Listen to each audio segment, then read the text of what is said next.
Hello everyone, today I'll show you how to manage your mods in Escape from Duckov.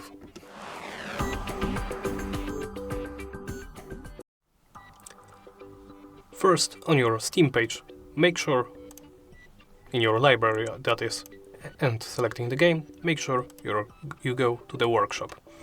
In the workshop, I would honestly look to the most popular mods, for example the Show Inventory Count mod. Select it, go to it and make sure to subscribe it. After that, you can launch the game. We selected our mods, but we need to enable them in-game. Wait a bit for the game to start up, and then go into mods. As you can see, I already had few loaded up. Select those which you may want to turn on, and that's about it. There is a small warning that a restart may be required for changes to take effect. Some turn-off mods may keep taking effect until the game is fully shut down.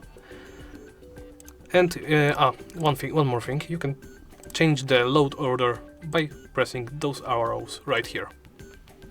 And here is your file path to your mods. If you download them from outside of Steam, here is how you can simply upload them, by simply opening the mods folder and dragging them in there. And that's about it. Thank you for watching, and please remember to like, comment and subscribe.